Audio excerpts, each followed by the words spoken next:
Hey y'all, welcome back to Homesteadin In The City. I'm Zach, and today we're going on a tour of my garden. So we still don't have chickens yet, but we keep filling in the chicken run.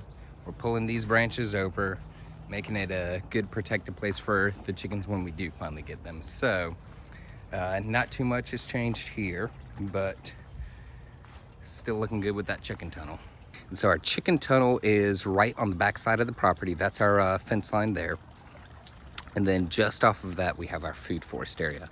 So I'm just gonna walk through here. We'll see what's in. I think I put my pomegranate tree from April in there. We're gonna see how that takes off. Our strawberry is surviving through the winter. We might get a little bit of fruit off of that. We've got, which tree is this? This is my plum tree that I got from Amanda at Doco Farm last year. So might get a few plums on it this year. We've got our loquat that is growing up well, and my American persimmon that, again, we didn't get fruit last year, but we're hoping to. And then our newest additions back here, we've got our mulberry there, is our hybrid chestnut tree and our Chinese chestnut tree. So we got two chestnuts. We're gonna try to get going and see if we can get any off of that. We just had chestnuts for the first time a couple weeks ago in December, and so would love to try some fresh ones that we grew ourselves. Oh, also in here is one of our mushroom logs. These are some shiitakes, and we have harvested some already and dried them and used them in some dishes, and they were delicious. And then in the middle of the yard, we've got our 7-row fruit orchard, and that one is really finally starting to come together. I'm gonna go through row by row real quick, and we're gonna see all the trees. Yeah, here's another example where Percy digs down in this area. We've got a very sandy soil, and then we put these wood chips, and as he digs and mixes them in, the wood chips break down, they add organic matter to that sand. That sand just sticks to all the wood, and eventually, as it gets raked down, we'll see in a second, it gets turned into some really good soil. All right, we don't have a ton going on here in row 1, but we do have this blueberry bush. It's holding on. We don't have any companions for it really right now, so I don't know how well it will fruit, but this guy's living through. All right, row 2, I have, what did we do? Our Yates apple. And then I've left a space. I think I'm gonna put a cherry tree in here possibly. And then right outside of our art room window here, I've got a quarter-acre orange tree. And then I've also got one of these little sticks here. Oh, this guy, that's a fig tree. And I just stuck it in the ground like a little stick last year, and it hung on. So we'll see if that keeps going. And then this is an avocado, or a couple avocados. They've been getting beat up by the freezing temps, so I don't know if they'll survive. Row 3, we've got some more citrus. This is our Satsuma mandarin. Again, I've left another space, might be another cherry or pear, or peach actually, because I think this is a pear. Yep, this is my Bartlett pear. And an elderberry. Oh, I almost forgot, back on row 2, we do have a tiny little blueberry. Okay, row 4 is right here at the back entrance to the yard. Mainly right now, I have my peach tree in here that I'm training down to keep the fruit kind of at eye level here. And so what I've done is I've taken some string and I've just tied it down with a brick. And that way, my 4 main branches of my peach tree, they're gonna be held down. And hopefully, as new branches grow out, they will come off like this guy, off the top of these branches, have peaches, and then we'll prune them back.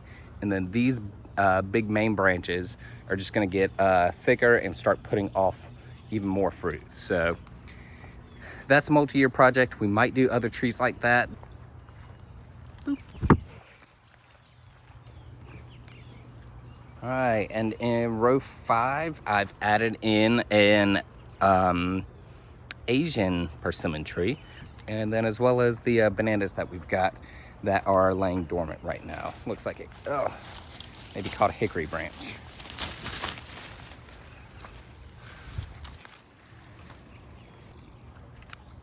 Row 6, we've got a few more things. Got another elderberry. We've got our Arkansas black apple right here. This is another one of those. I might, eventually bend those branches down so we get that lateral growth, but I'm not sure yet. These trees in here, I'm gonna kind of keep going for a year or two, and then maybe decide how I'll prune them. And then this guy is a Kiefer pear. So kind of the same thing with him. And I do have a grapevine that's coming up somewhere in here. And then once again, I've left a little bit of room in the middle. That might end up being another peach tree or cherry. I think we're gonna be adding some more of those in the orchard this year. Then finally we have row 7. It's right down by the fountain and the greenhouse. It's our oldest bed. It has had the most compost put on it, the most different plants planted in it. And so we've just got a good variety. I've got some kale and yarrow, but we've also got apple in here. We've got different mints and strawberries, elderberry, thyme, different onions. And then I've got another pear tree right here. Got rosemary, chives. And so this is another one. I don't know if we'll add any more in here, but this is right beside our greenhouse. And so we're gonna maybe even let it grow a little bit towards the greenhouse to kind of close this in.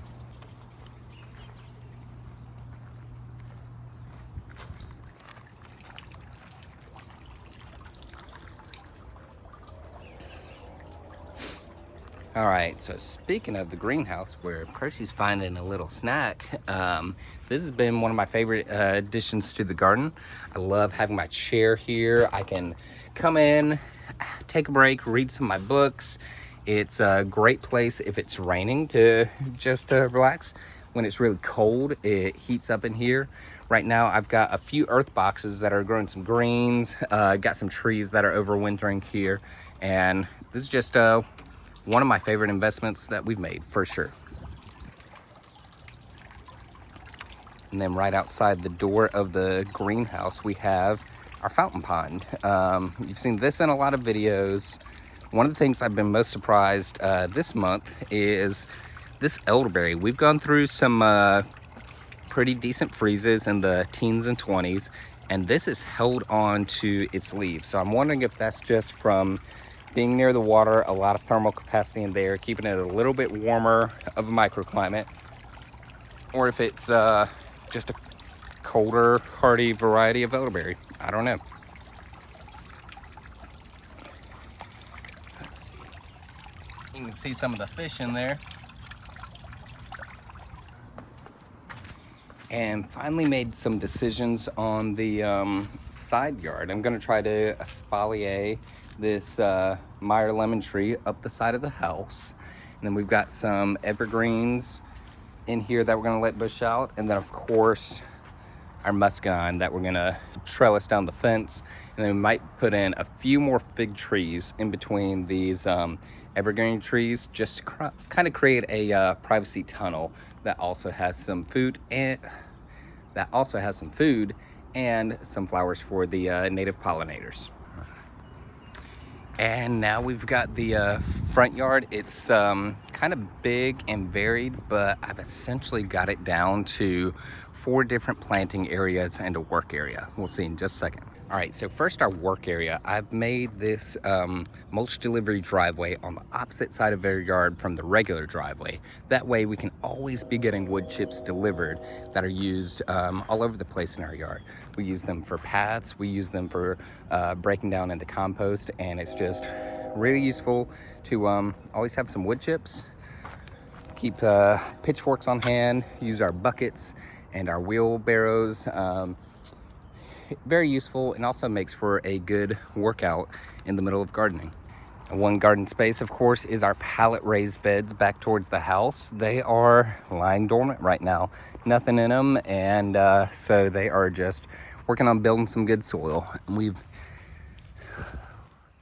Look at that. I think they're gonna grow some good tomatoes and onions and peppers in them this summer. All right. A second growing area is up on top of the hill. You may remember this is where we had all those trees delivered. Didn't know what to do with them, so we ended up just building it up with wood chips. This tree down here used to be at eye level to me, and now it's just level with our raised beds. It's got some garlic in it right now, and we're really excited about making some cool stuff with this. Along one side of our regular driveway, the uphill side, we've got our berry hedge, and a lot of dormant stuff in right now. We're letting some blueberries grow in pots that we're going to install here. So still not too much to show on the uphill side of our driveway. And finally, we have the downhill side of our driveway. This is where we've dug down essentially swales from the level of the driveway and planted in there. That way, whenever we have big rains and water is going downhill towards the street and downhill towards the east, it's gonna get caught in these beds first before it overflows. And with all that water coming in, all of these nutrients being grown, chopped and dropped back in the soil, it's creating great conditions for these fruit trees. And so on the little walkways, berm area of these 4 swales, I just planted some peach trees. And so now we have peach trees and garden beds lining our entire driveway.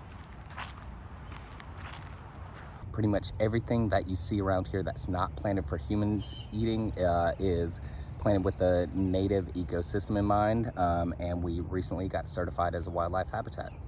That's it for today. Not too much to show in the middle of winter, but stay tuned and we will have some really fun garden tours coming up in the spring. See y'all.